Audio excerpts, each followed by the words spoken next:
जय हिंद प्यारे बच्चों, आप लोगों का एनपीजी क्लासेस में स्वागत है।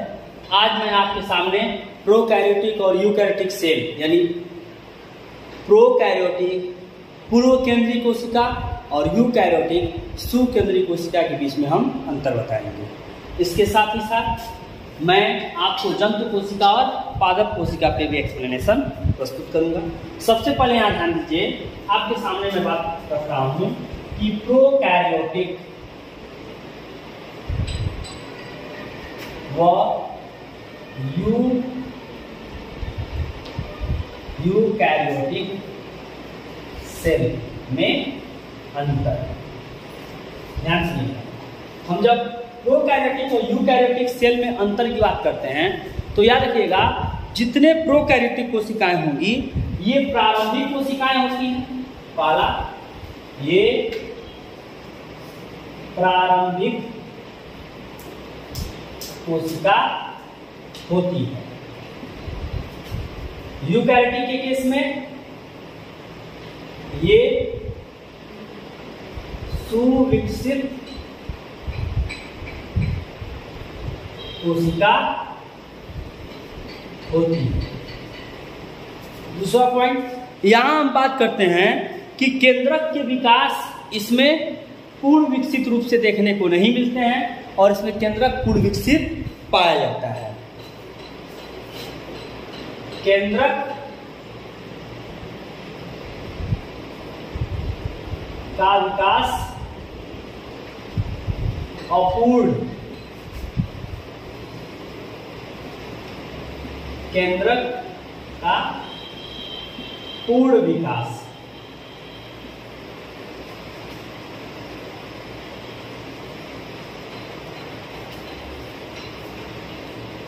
इसमें 70S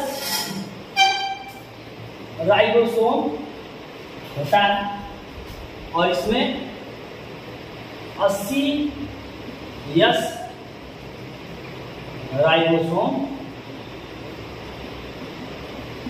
पाया जाता है।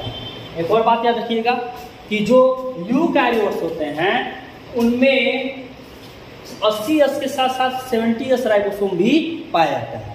राइबोसोम जिसकी खोज सबसे पहले जॉर्ज पैलाडे नामक वैज्ञानिक ने की थी। राइबोसोम की संरचना की बात करते हैं तो जॉर्ज पैलाडे और साउंडरसन नामक वैज्ञानिक ने इसकी संरचना को प्रस्तुत किया था और इसके दो रूपों की उन्होंने विधिवत रूप से चर्चा की थी। एक उन्होंने कहा कि 70S प्रकार का राइबोसोम और एक 80S। 70S के जो होते हैं दो सब यूनिट होते हैं, 50S और एक 30S, और 80S के दो सब यूनिट होते हैं, 60S और 40S। ये मिलकर के 70 और 80S प्रकार के राइबोसोम बनाते हैं। 70S प्रकार का राइबोसोम सभी के सभी प्रोकैरियोट्स में पाया जाएगा, 80S राइबोसोम सभी के सभी यूकैरियोट्स में पाया जाएगा। चौथे पॉइंट की हम बात कर लें, ये याद रखिएगा कि प्रोकैरियोटिक सेल में समसूत्री विभाजन नहीं होता है। प्रोकैरियोटिक सेल में जब कोशिका विभाजन की बात की जाती है तो याद रखिएगा समसूत्री विभाजन प्रोकैरियोट्स में नहीं होता है और यूकैरियोट्स में समसूत्री विभाजन होता है। यहाँ समसूत्री विभाजन का मतलब यह है कि जब कोशिकाएं समान रूप से बढ़ती हैं, गुणसूत्रों की संख्या बराबर बराबर आधे भागों में बढ़ती है, तो यहाँ कहने का सीधा सा मतलब है कि वो बराबर गुणसूत्रों की संख्या अगर कोशिका विभाजित हो रही है तो 2n से 2n यानी द्विगुणित कोशिका से द्विगुणित कोशिका का ही निर्माण होगा, जो प्रक्रिया समसूत्री विभाजन की कहलाएगी। जबकि अर्धसूत्री विभाजन में युग्मकों का निर्माण होता है और गुणसूत्रों की संख्या आधी हो जाती है। ठीक, इतना याद रखिएगा। यहाँ समसूत्री विभाजन नहीं होगा, यहाँ समसूत्री विभाजन नहीं होगा। इसी आधार पे जब कोशिका विभाजन की बात करते हैं, याद रखिएगा कोशिका विभाजन के बारे में फ्लेमिंग ने अपना वर्णन प्रस्तुत किया था। पूछा जाता है सर्वप्रथम कोशिका विभाजन को परिभाषित करने वाले वैज्ञानिक का नाम फ्लेमिंग। कोशिका विभाजन कुल कितने प्रकार की होती हैं? 3 प्रकार की होती हैं, एमाइटोसिस, माइटोसिस और मियोसिस। एमाइटोसिस यानी असूत्री विभाजन, माइटोसिस यानी समसूत्री विभाजन, मियोसिस यानी अर्धसूत्री विभाजन। ए माइटोसिस की बात करते हैं, मैंने कहा कि ये प्रक्रिया प्रायः प्रोकैरियोट्स में जो प्रारंभिक कोशिकाएं होती हैं, जो विकसित कोशिकाएं नहीं होती, उनमें देखने को मिलता है। इतनी बात समझ में आ गई। नेक्स्ट हम ये टॉपिक डिस्कस कर रहे हैं कि प्रकाश संश्लेषी झिल्लियों में प्रकाश संश्लेषी वर्णक पाया जाता है, या प्रकाश संश्लेषी तंत्र एक झिल्लियों में पाया जाएगा। याद रखिएगा, प्रोकैरियोट्स में प्रकाश संश्लेषी तंत्र झिल्लियों में होता है, और इसमें प्रकाश संश्लेषी तंत्र क्लोरोप्लास्ट में होता है। नेक्स्ट पॉइंट की बात करें, ये सारे पॉइंट आपके सामने जो हम रख रहे हैं, इन सभी पॉइंट पे आप विशेष रूप से ध्यान दीजिएगा।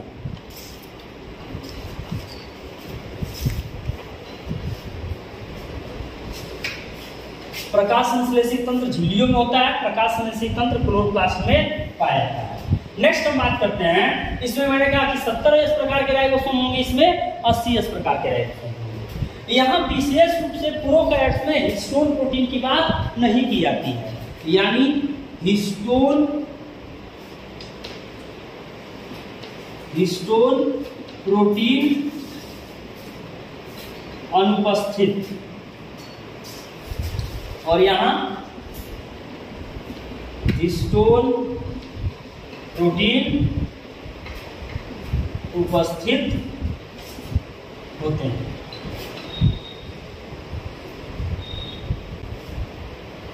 इसके गुणसूत्र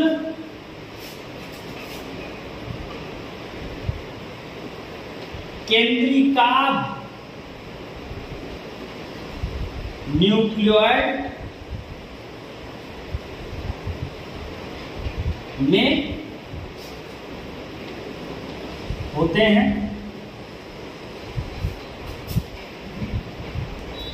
इसमें जीन की एक ही कॉपी होती है, ये हैप्लॉइड होते हैं, और यहां इसमें केंद्रक विकसित होता है, वह जीन डिप्लॉयड द्विगुणित रूप में होते हैं।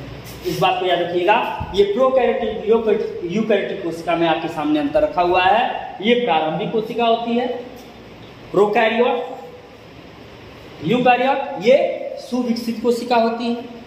इसमें केंद्रक का विकास अपूर्ण होता है, यहाँ केंद्रक का विकास होता है।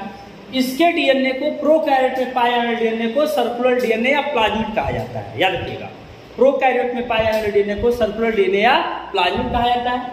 यहाँ केंद्रक का पूर्ण विकास होगा। इसमें 70 इस प्रकार का राइबोसोम होगा, यहाँ 80 इस प्रकार का राइबोसोम होगा। समसूत्री विभाजन नहीं पाया जाएगा, समसूत्री विभाजन पाया जाएगा।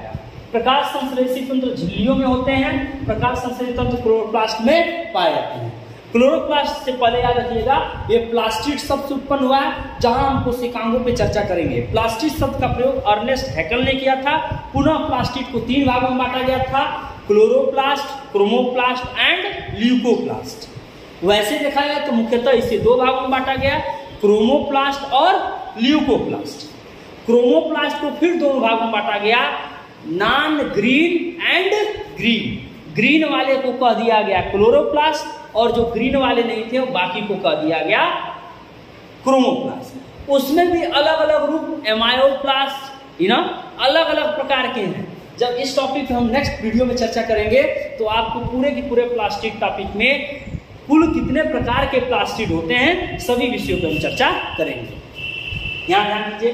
फिर बात करते हैं हम जंतु कोशिका,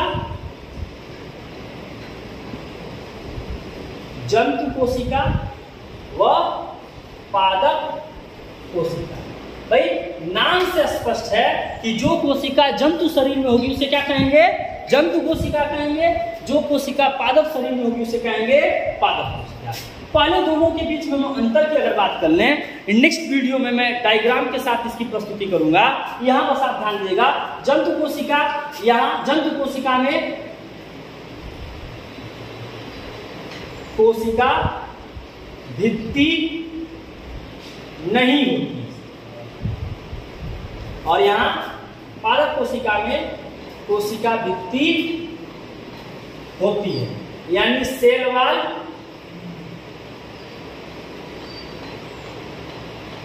प्रेजेंट और यहां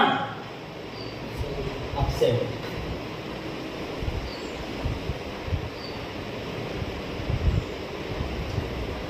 दूसरा, इसमें क्लोरोप्लास्ट, इसमें क्लोरोप्लास्ट नहीं होता और यहां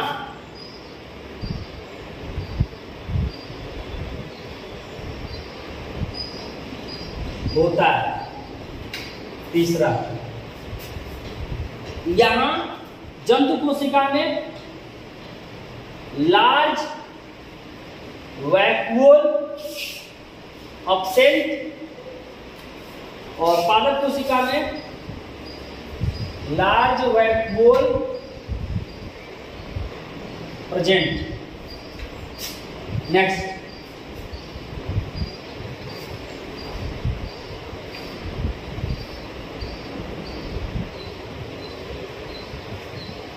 एक विशेषता होगी दोनों में, समानता के आधार पर बात करें तो कोशिका झिल्ली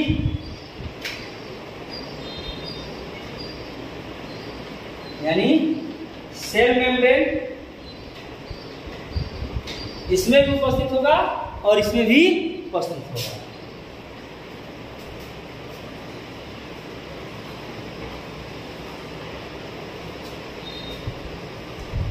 कोशिका विभाजन के दौरान जंतु कोशिका में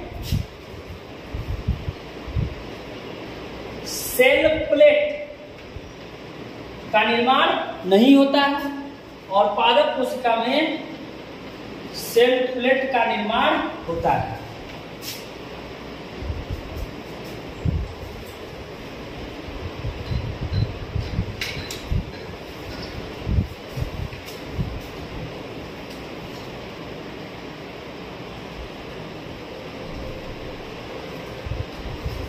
जंतु कोशिकाओं की अगर हम बात करते हैं तो जंतु कोशिकाओं में पुनः उत्तक के आधार पे यहाँ 4 उत्तकों की बात करते हैं, जिसे एक नाम दिया गया मेन और एक विशेष उत्तक होता है।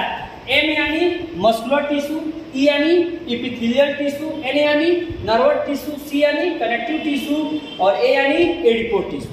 अब मस्कुलर टिश्यू मसल सेल से बनेंगे, इपिथेलियल टिश्यू इपिथेलियल सेल से बनेंगे, नर्वस टिश्यू नर्वस सेल से बनेंगे, कनेक्टिव टिश्यू कनेक्टिव सेल से बनेंगे और एडिपोज टिश्यू एडिपोज सेल से बनते हैं। ये विशेष प्रकार के उत्तक होते हैं, केवल जंतु कोशिका में ही पाए जाते हैं। और यहाँ पादप कोशिका की बात करते हैं तो 2 विशेष कोशिकाओं की बात की जाती है, जाइलम एंड फ्लोएम। याद रखिएगा, यहाँ हम जाइलम और फ्लोएम की बात करते हैं।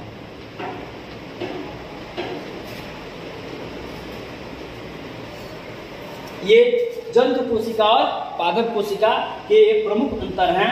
और यहाँ प्रोकैरियोटिक, इसमें एक बिंदु में मैंने समानता बताया, उस पॉइंट को याद रखिएगा कि कोशिका झिल्ली जंतु कोशिका में भी होगी और कोशिका झिल्ली पादप कोशिका में भी होगी। याद रखिएगा, सेल मेम्ब्रेन या प्लाज्मा मेम्ब्रेन समस्त कोशिकाओं में पाए जाते हैं।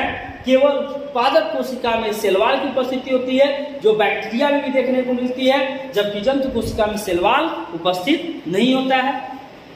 So please subscribe the channel and press the bell icon. Thanks to all of you.